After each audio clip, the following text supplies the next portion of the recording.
மூஞ்சி சரியில்லை, ஆளு சரியில்லை, அழகு சரியில்லை, முடி சரியில்லை, நட சரியில்லை, உட சரியில்லைன்னுகிட்டு இப்படி எல்லாம் அசிங்கப்படுத்தினாங்க, அவமானப்படுத்தினாங்க.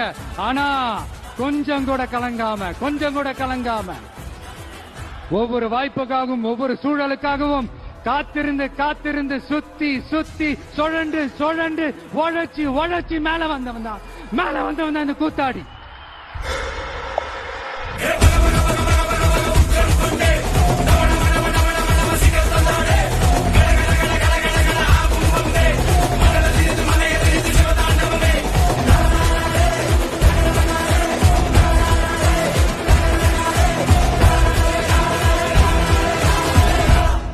எனக்கு எல்லாத்துலயும் குறை கண்டுபிடிக்கிறவங்கள பிடிக்கும், ரொம்ப பிடிக்கும்.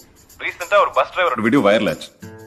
எல்லா பேசஞ்சரும் பஸ் சுத்தமா வச்சுக்கோங்க, குப்பையை தூக்கி வெளியே போடுங்கன்னு சொல்றாரு. இது எல்லாரும் பாராட்டுறாங்க, வீடியோ ஷேர் பண்றாங்க.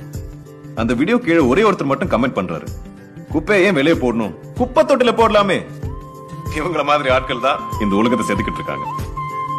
என்ன பண்ணாலும் குத்தம் கண்டுபிடிக்கிற அப்பா, எப்படி எழுதினாலும் தப்பு கண்டுபிடிக்கிற டீச்சர், அரசியல் விமர்சகர்கள், இன்வெஸ்டிகேட்டிவ் ஜேர்னலிஸ்ட், சினிமாவை ரிவ்யூ பண்ணி கிழிச்சு தொங்க விட்டு அரஸ்டார் கொடுக்கறவங்க, இந்த மாதிரி ஆளுங்களாலதான் இந்த உலகம் முன்னேறிட்டு இருக்கு.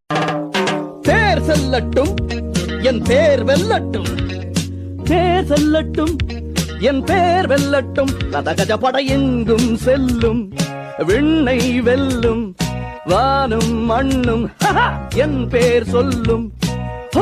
உறவுகள் எனக்கென இருந்தது, கனவுகள் பாதியில் கலைந்தது, ஆம் பழி எனும் விதை நெஞ்சில் விழுந்தது, பயிரென தினம் அது வளர்ந்தது யுத்தத்தால், அதோ விடியுது சத்தத்தால், அராஜகம் அழியுது ரத்தத்தால், அதோ தலை உருளுது சொர்க்கங்கள் இதோ தெரியுது துடிக்குது புஜம், ஜெயிப்பது நிஜம்.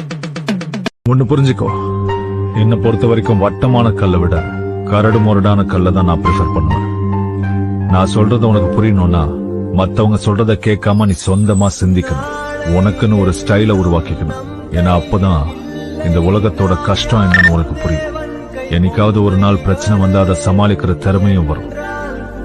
மத்தவங்க கிட்ட இருந்து கத்துக்கிட்டதை வச்சுக்கிட்டு நீ ரொம்ப நாளைக்கு ஓட்ட முடியாது.